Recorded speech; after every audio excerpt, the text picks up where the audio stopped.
It's been 6 months since my in-laws moved into our home, promising it would be a temporary arrangement. However, they show no signs of leaving. Instead of contributing, they avoid work and constantly ask us for money. Our savings are dwindling, yet my husband, Tony, seems reluctant to ask them to leave.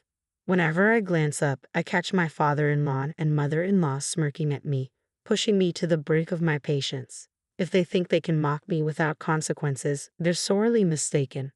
My name is Anna. I'm 35 years old and have been married to Tony for 5 years. We met at our favorite bar and got married after dating for 18 months. We've faced our share of challenges, but overall, life has been good.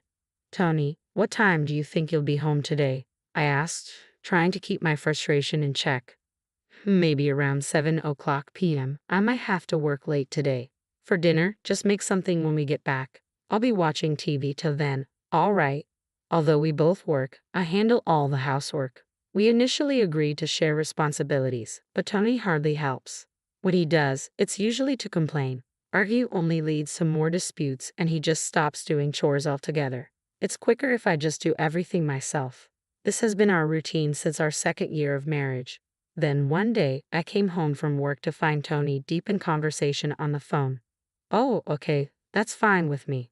Got it, I'll let Anna know. Talk later. He hung up and I asked, who was that? Oh, that was Dad and Mom. Apparently, they got a leak in their house. A leak? Especially during this rainy season? Yeah, and they want to stay with us for a while. Stay with us? You mean move in? Well, we do have the extra room. It's not a big deal. Are you kidding me? I don't want to live with them, especially not those two. I'm not thrilled about living with my in-laws for a reason. They're terrible with money. My father-in-law is obsessed with the lottery despite having a stable job. My mother-in-law works part-time just once a week. They constantly waste money and frequently ask us for financial help. When my step-grandfather was hospitalized, my in-laws didn't even visit. I was the one caring for him and visiting regularly. Anna, I can't thank you enough. Don't mention it. We're family. Here's a week's worth of clothes for you. Always so kind. If my family ever causes any trouble, let me know right away. I'll take care of it. Thank you. I just hope things get better soon. I'll repay your kindness someday. After his release, my step-grandfather, disillusioned with my in-laws, asked them to leave. With nowhere else to go and minimal savings, they ended up renting a cheap apartment. So when Tony refers to the parents' house, he's talking about the apartment my in-laws moved into. Their behavior is so troubling that even their own parent disapproves, which makes me all the more anxious about having them live with us. I'm sorry, but I can't just let them move in all of a sudden, I told Tony firmly. What? I understand they're in trouble, but remember when they asked us for money for living expenses? If they move in with us, they'll depend on us even more. Don't worry, I'll talk to them about it. Talk to them. What exactly will you say? I'll suggest they each cover their own expenses. That should work, right? But you want them to stay in a house with a leak? That's not what I meant. Tony gave me a stern look, and I felt a pang of guilt. I don't want to be cold to my in-laws, but given our past, I'm apprehensive about living together. Still, I can't just abandon them. Reluctantly, I agreed to Tony's plan. Okay, but just until the leak is fixed, right? Yeah, I guess so. So, it's temporary. That's what I said. They're struggling. They'll be here tomorrow. Got it, but make sure you talk to them about handling their own expenses, okay? Tony rolled his eyes and said, yeah. What's with the attitude? After all the concessions I've made, this is how he responds.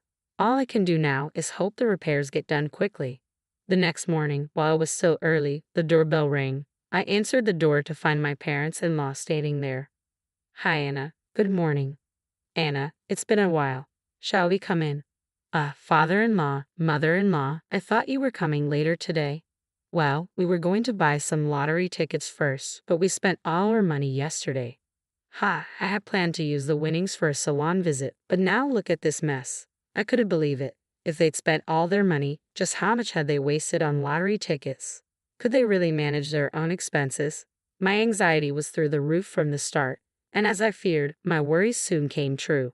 2 weeks in, I opened the fridge to find it completely empty, no eggs, bacon, veggies, or even bread. Wait, what happened?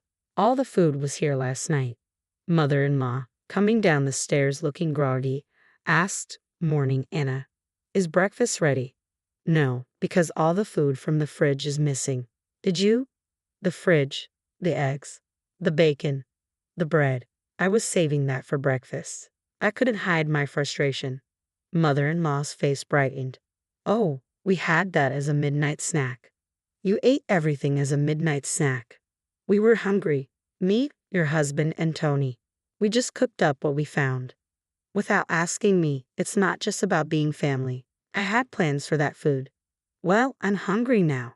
I've already told you, since you ate everything, there's nothing left for breakfast. So now it's our fault.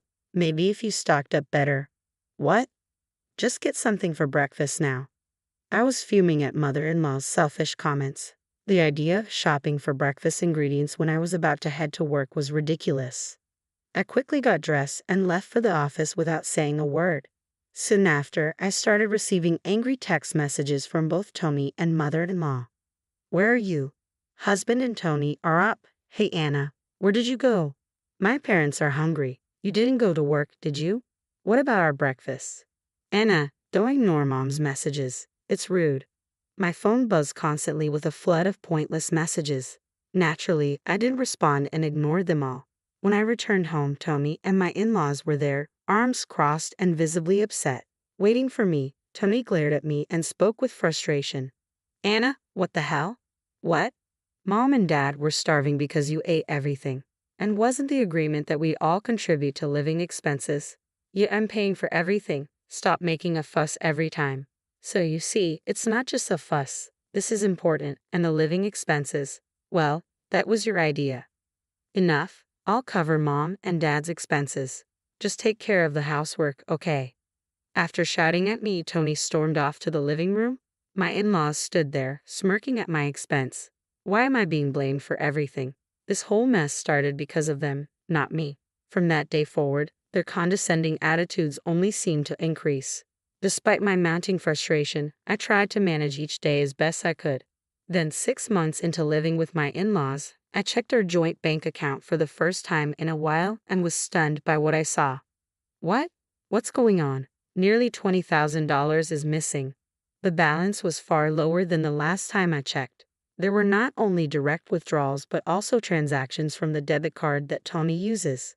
I knew I had to confront him immediately. Tony, what's going on here? Why are you shouting? Just calm down. Calm down? Look at this. Explain. I thrust the bank statement at him. Oh, that. What's the big deal? The big deal? Look, where did $20,000 go?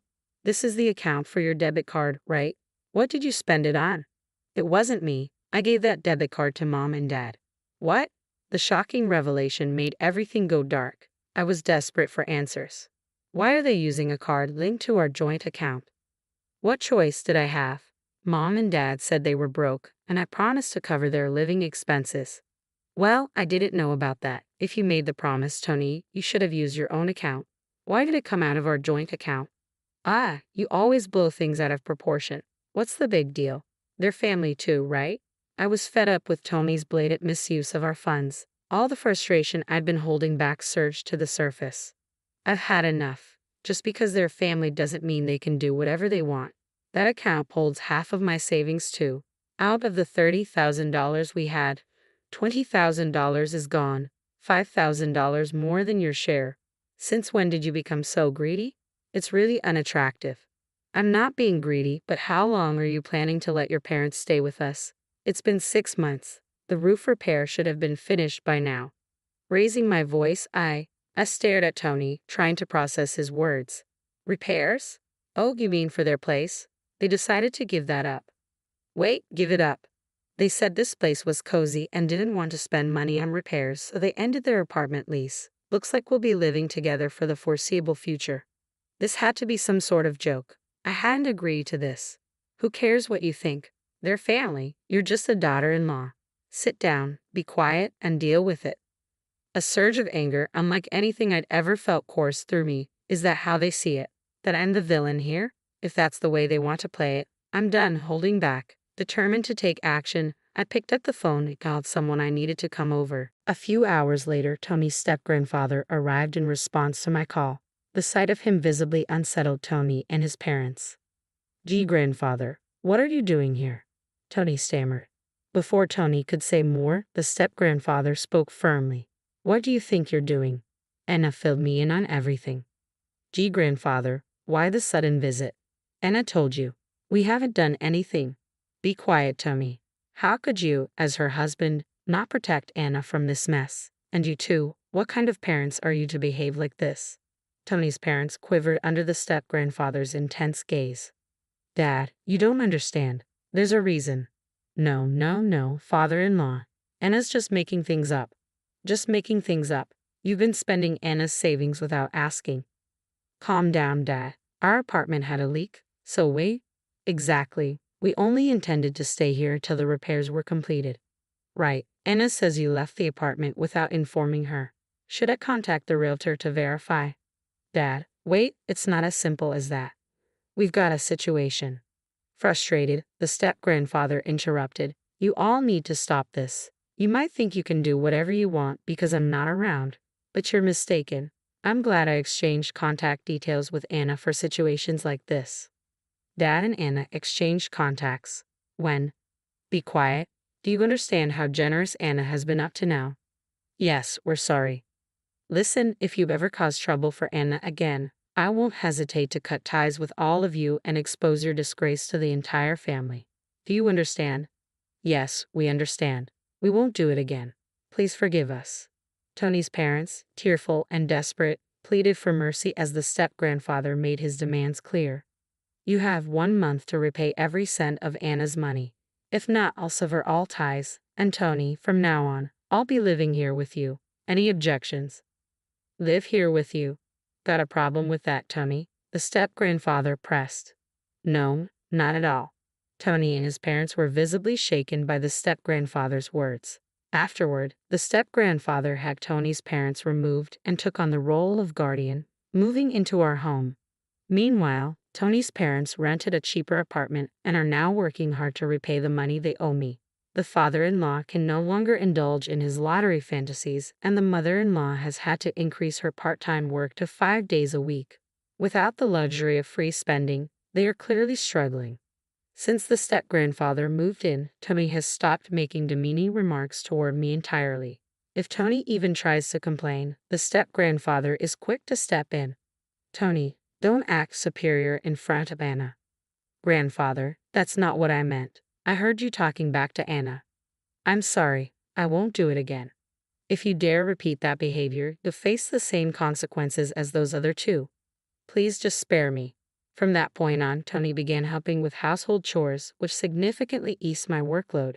Thanks to his increased contribution, my stress levels decreased, allowing me to focus more on my job. "Step-grandfather, I can't thank you enough." "It's nothing," the step-grandfather said with a wave of his hand. "Remember when I was hospitalized 5 years ago? You were the only one who came to visit. It meant a lot, especially since you had just gotten married." "It was the right thing to do as family," I replied. "That's how I feel too. I just wanted to help my troubled family." I'm deeply grateful to the step-grandfather for rescuing me from this situation. I hope to support him in